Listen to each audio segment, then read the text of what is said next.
I'm Derek Marlin, CEO and founder of Elevation. Raising the Flipping Bar is a podcast dedicated to all things fix and flip. And so what I want to do is set the stage today in three main areas. I want to talk about how we're going to create value to all investors of all levels. I want to talk to you about helping you make more money, save you as much time as possible, and ideally avoid as many mistakes as possible. And then the third big takeaway from this first season is it's going to be strategies to scale your business in more of a growth mindset. This overall first season is going to be 11 total episodes, and it's going to be in very digestible, bite-sized pieces. So you'll be able to go back and use this almost as a masterclass for you to help in the property redevelopment, as we call it, or the fix and flip space. And the other thing we wanted to talk about is, well, why are we launching this podcast right now? I think there's a huge gap in content and resources in what we call property redevelopment. That's what other people call fix and flip. But the space, I think, is yearning for some education and some collaboration and some community. So that's where we're going to try to build this thing up. The other thing is there's been a huge shift in the market. The second half of 2022, nationwide, and especially here in Metro Denver, there's been a huge shift coming out of what was a crazy hot market for COVID. And we're into 2023, and there's been some softening in the market. So it's definitely, I think the timing is ripe for us to launch this podcast, which is Raising the Flipping Bar. The other thing is the days of property selling for over $100,000 over asking, 25 offers in the first weekend, I think those days are long gone. So you've really got to tighten your bootstraps and really focus on what is the core pieces of your business. And lastly, it's to build a community of fellow growth-minded investors. Again, whether you're even just thinking about this, whether you've done a couple or whether you've done 100, we want to definitely bring you into our community, and hopefully we all benefit and gain from that, from one another. So let's jump into this first episode, which we're calling episode number 1. And it's really just an introduction to get to know me as an investor and my background, because I think it's a little bit different from some of the other folks out there. And I think it'll hopefully help you frame where you can compartmentalize this information and this content as it relates to the property redevelopment space. So a little bit of background again about me. I'm originally from New Jersey. I actually moved 15 times between New Jersey, Colorado, Texas, Montana for college, Florida for graduate school, and then back to Colorado in 2002. So I've moved all over the place, which I think gives me some interesting geographic diversity and an understanding from real estate perspective. And then I'm really, really lucky between my two family backgrounds. So I'll talk about my side of the family first. I come, again, from New Jersey. My whole family worked on Wall Street at any given point. My dad was a muni bond trader and owned a couple different brokerage companies for over 35 years. Even before that, my grandfather ran large institutions and really kind of helped get the municipal bond industry going in the 1960s and 1970s. Supposedly at one point there were like 35 Marlins in the bond community. So I'm kind of born and raised in that Wall Street type of community on the fixed income side, not so much the equity side. And then, marrying that with my wife's side of the family, my father-in-law has been a great mentor to me as well. And he has brought the real estate investing component to the table from an experience standpoint. So he's got great experience developing land. He's done multifamily. He's done bars and restaurants and the building associated with that. And then he's been in the self-storage business for a long time. So he's really helped impart a ton of real estate investment experience to me from smaller towns up in Montana, and has had great success there. So almost think of this as Wall Street and finance kind of combined with real estate investing to help me, create who I am as an investor today, which I want to impart throughout these seasons and future seasons, to our audience. Let's jump into a little bit about kind of where I came up, which is from a professional background. Went to school in Montana, studied marketing and political science. So started to get, my toes wet in the sales and marketing side of things. And then decided, oh crap, I actually wanted to work in professional sports. So being in college in Montana was definitely not the right place to be. Enrolled in a program at the University of Florida. And so I got my MBA in sports management from the University of Florida. So you've got the Fighting Bobcats of Montana State, and you've got the Gators kind of married together to bring both the marketing and the sales and the sports background into play. And then what brought me back to Denver was I was halfway through my graduate program at Florida and went out for a job interview with the Broncos, and was very, very blessed to get my dream job actually with the Denver Broncos in 2002. So I ended up actually finishing up my graduate degree long distance, went back, begged my professors and said, hey, look, you can put me on any type of flyer, any type of promotional materials, but you said you wanted to get students in the NFL. I did that, but I also don't want to bail on my degree. So they were great, worked hand in hand with the University of Denver, took my tests there and was able to get my master's degree while working in my first year for the Broncos. Got amazing sales and marketing experience in professional sports. Unfortunately, I give some of my buddies a hard time who are still at the team. I missed the first round of Super Bowls, and then I missed the last round of Super Bowls when I was in media. So my friends have rings. I don't, but I got a ton of experience in sales and marketing in what we call kind of the rougher quarterback years for the Denver Broncos. So I spent 6 seasons with the Broncos doing premium seating. So when the stadium first opened, I was selling the luxury suites and I was selling the club seats. And then I jumped into the corporate marketing or the corporate sponsorship. So work with big brands, your Verizons, your AT&Ts, your Motorola's, local companies like Breaks Plus. So really worked to put together customized marketing plans through the corporate sponsorship world.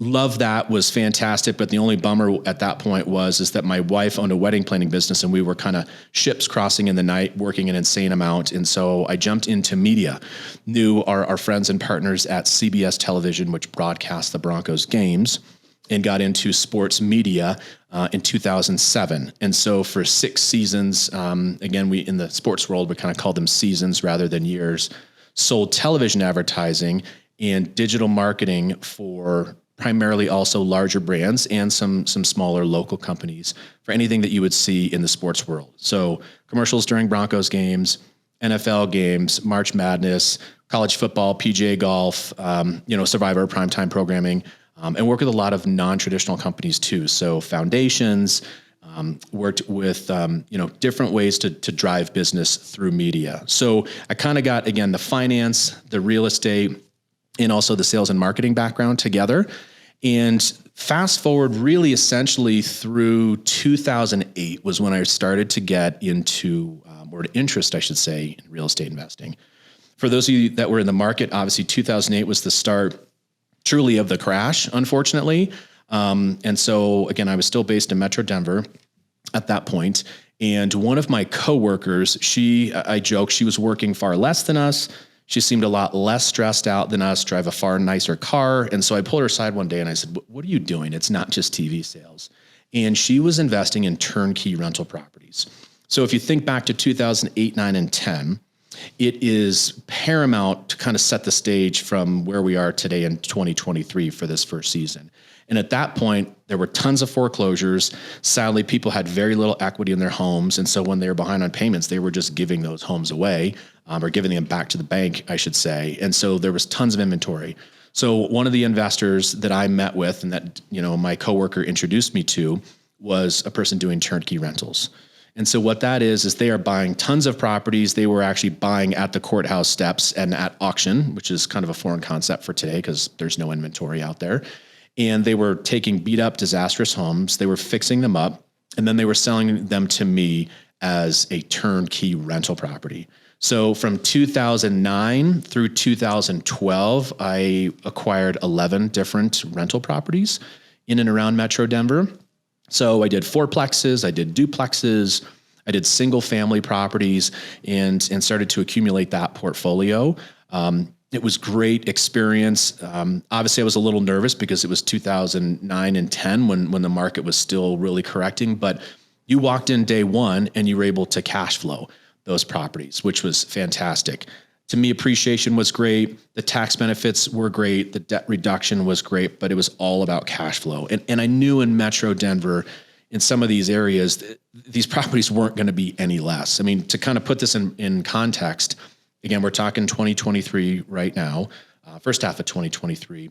I bought a single family home in Metro Denver, actually nicely fixed up from a rental perspective for $102,000. We bought a fourplex for $380,000 in actually what turned out to be a really good part of town. So, one of the sayings that they have is in real estate, if you think you've made a mistake, just wait because that time will essentially correct itself. So I got into turnkey rentals at that point. Did that for a couple more years. Working at CBS was great experience, especially in the sales and marketing side of things. Working for a large Fortune 100 company was fantastic, but I kind of had the itch to do something on my own and start my own business.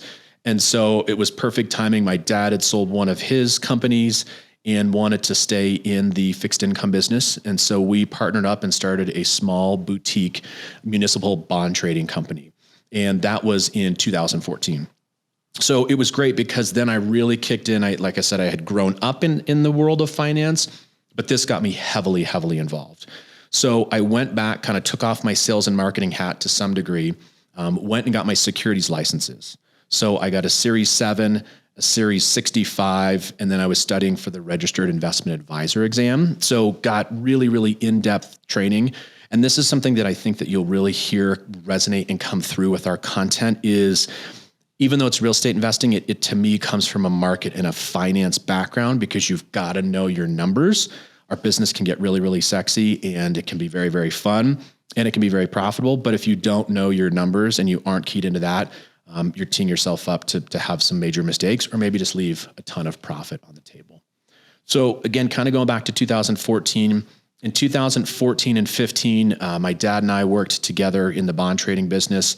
And it was great because being in Denver in the time zones, we would work kind of normal market hours during the day. And starting in 2015, I realized I've actually got some time because the market closed at 2:30. And so I started actually saying, you know what, we should start to flip houses. I know my wife was probably really freaked out right out of the gate because when you get to know me a little better, I'm a huge systems person. I really rely on other professionals to help us move forward in the best possible direction. I'm horrible at doing the work myself. I think it actually saved me in the long run, and we'll talk about that in future episodes. But I dove into hiring contractors and doing our first flip in 2015. I'm pretty proud because even though we made every mistake in the book, it took us 6 months just to flip a pretty standard 1,000 square foot, 3-bedroom, 2-bathroom home. Today, that would probably take us about 6, maybe 8 weeks, but it took us 6 months. Had to fire the contractor because he stopped showing up, had to bring in other contractors. Again, getting ready to list the property. I'm there at midnight the night before, making sure that everything is perfect. And we did make 28 grand on our first flip. So I know a lot of people just want to learn, which is great, but we were fortunate to make a profit on that first flip. So once we did that first flip, I was 100% hooked. Kind of things definitely happen for a reason. And so towards the tail end of 2015, again, still in the bond business, we got hammered as it relates to selling a position of bonds. So one of the things that when you're doing fixed income investing or municipal bond investing is there's different ratings. And so an A-class rating is a bond that's going to pay you a little bit lower return, but be a much safer investment, kind of down the food chain to what they call high yield bonds. So with that, you've got a far higher rate of return, but also with that far greater risk. And so we took a position in some bonds that were actually Puerto Rico bonds. And if memory serves, they were the pension and retirement fund for employees of Puerto Rico. And we bought them. We thought they were going to be a good investment. And as a trader, you're essentially looking to buy low, find your customer, and sell a little bit higher and do tons of margin. Unfortunately, the bond market just took an absolute turn and whipsawed on us, and we lost $287,000 in one day. So weirdly, that was horrifying and super scary because I'm looking at it thinking, holy crap, I'm going to work for 6 months for free, best case scenario, to pay those losses back. Or worst case, it's going to take me a lot longer than that, and we're going to continue to lose more money. Well, at that point, the company that we were doing our clearing and trading through came in, they got bought out, and they essentially shut down all of these regional offices, which is the way that we operated. And they told us they were essentially taking the losses. So I use that as, a sign from above that I was to get out of the bond business and go into real estate investing full time. So in the second half of 2015, went into real estate investing 100% full time and started to build what we call now, which is the property redevelopment business. And I say that because fix and flip to me doesn't have the best connotation. It's the term that everybody knows. It's the term that's great for SEO, but we kind of like to do things differently. And hopefully we'll teach you in this first season, again, through this kind of masterclass type of model, how to do the property redevelopment business. So got going in 2015, In 2016, that's when we stopped buying our rental properties through my sister company. And also, again, shows you that I'm not the smartest guy in the room all the time. Was looking at things in 2016 and 2017 and was thinking, man, these rents have gone up so much. Prices have appreciated so much. How much more can they go up? Maybe we should sell. And so I started selling off those properties. And we sold all but one fourplex. And we used that money to kind of recapitalize the business to help us from a property redevelopment standpoint or a fix and flip standpoint. But then we held on to our last fourplex. And I knew I still wanted to build long-term generational wealth. And so I said, how can I scale up and how can I add more doors, as they're called in the multifamily space? So a greater number of units. So again, trying to, sell high and essentially buy low. Also have some experience, which we'll talk about in future seasons and episodes in the apartment complex or the multifamily space. We sold that fourplex. Again, it was in a neighborhood called the Highlands. As we all know, that's a great neighborhood in Metro Denver. I didn't know how good it was, especially early on working at the stadium for the Broncos in 2002. You'd go to eat up there and it wasn't the best place, but you knew it was so close to downtown that it was going to be a great investment.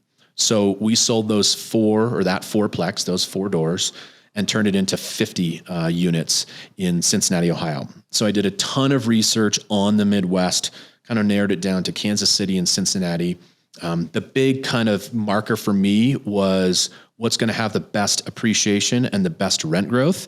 And at that point, there were grumblings that Amazon from a distribution center was going to have their headquarters in Cincinnati. And so I said, okay, great. All 2 things being equal, let's do Cincinnati. So started buying in 2016 and 2017 in Cincinnati, bought a 26 unit community and a 24 unit community with the profit as the down payment. So we turned 4 doors into 50 doors. That went really, really well. And so we actually jumped into doing a syndication. So again, you'll kind of learn through this season that we're taking all the different elements of real estate investing and trying to build them out into the property redevelopment community and space, which is why we're, again, raising the flipping bar. But from a multifamily standpoint, I bought another community just on the other side of the river in northern Kentucky, which is still Metro Cincinnati, and we bought 65 units. And we bought that in a syndication fashion, which is a whole nother episode, a whole deeper dive, but kind of the Cliff Notes version of that, or the Reader's Digest version of that, is you're investing your money as the general partner. I went out and raised money from 8 other investors with a partner at the time, and we bought this apartment complex. It was C-class apartments, and meaning A is the fanciest, nicest, highest rents, least crime, typically best parts of town. C is definitely working class communities. Still can be very nice places to live, but typically you have to turn them around, and you're getting them for the price, for a reason, essentially. So I own those for 5 years. I've also got experience, for good and for bad, with property management. So we hired a property management company to run those buildings for us, and not the best job. And so I ended up firing that company and essentially bringing property management in-house. So we had a manager who lived on site, and he ran those buildings for about 18 months. I've also got, sadly, experience with learning about being embezzled and having somebody rip you off. And so I knew there was something going on, and I had to fly out and fire the property manager, or again, the person who was running it on my company's behalf, because they were, how do I say this? Giving great customer service to residents. I'll put it that way. But being super, super inappropriate with some of the residents. There were units that I was being told were vacant. He was renting them out to his friends, and I showed up on the spot to unfortunately let him go. And he was ready to take a vacation in a beautiful, brand new white tracksuit. And I'm thinking in the back of my mind, damn it, I bought that tracksuit. I know it. So unfortunately, terminated that employee and then pivoted to having a third management company, and things worked out really well. They helped us not necessarily turn them around, but finish our overall turnaround. And I sold those properties in 2020 and 2021. We're currently in the process of trying to actually get in the self-storage business. My father-in-law definitely has things figured out, and we're trying to acquire self-storage facilities now. So again, I really want to kind of put together kind of my resume from how I grew up, how I think, some of my professional background, and then getting into the multifamily space so you can kind of understand where I'm coming from. And again, hopefully lay the groundwork for these next 10 episodes for you to really learn and dive into the property redevelopment or the fix and flip space. So kind of let's fast forward that today to who are we and where are we and what do we do? Again, I own a company called Elevation.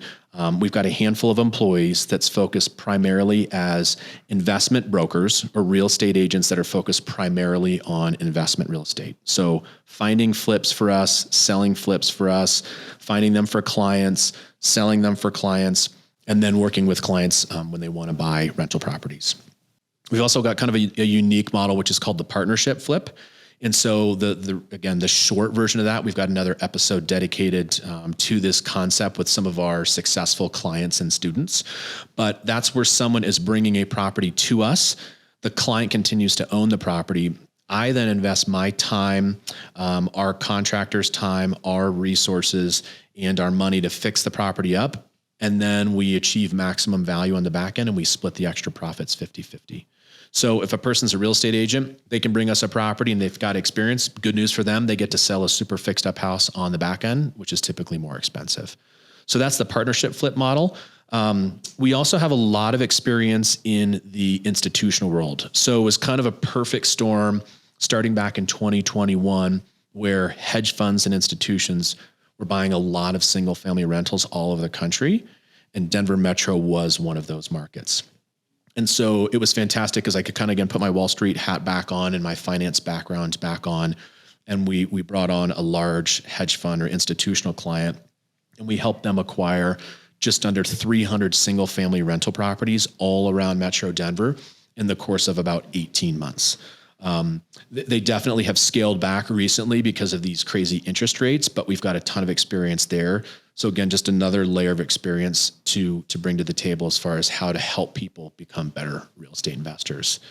And we also have an education division. So it's called the Elevation Academy. So we teach a one-day super in-depth seminar on every single step. We actually have 105 steps on how to fix and flip from step 1 through step 105. And then again, as you can see, I'm a kind of a big proponent of having sister companies that are similar in different aspects of real estate investing. So we're in the home stretch of actually building out our own co-work space, and it's called the Broadway Collective. And so we'll be in there from a tenant perspective ourselves and our employees and our sister companies. And then we're trying to have other growth mindset individuals come and rent with us and grow with us. So again, why am I telling you all this? I want to give you kind of that personal background, that professional background, so you can kind of see how I think as an investor and how you can hopefully take some of these things that hopefully are positive and good and put them into your tool belt. We're also really going to talk about some of the really negative things about investing.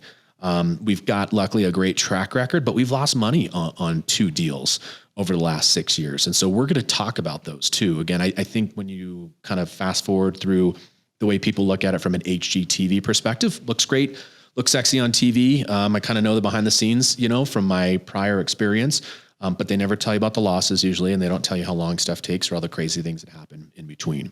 So we're 100% going to dive into that. And I think what I'll probably, as we wind up this first episode, which is why am I doing this in general? So I'm a huge proponent of a guy, his name is Simon Sinek, and he wrote a book called Start With Why. And so what I want you to know about this is my why is that I really do love to teach and I love to collaborate. I want to work with other investors, with other real estate agents, and with other marketing partners so we can all hopefully grow together. So that's a huge piece of my why. Another big one is, again, share the good and the bad. Lucky to start investing in 2009.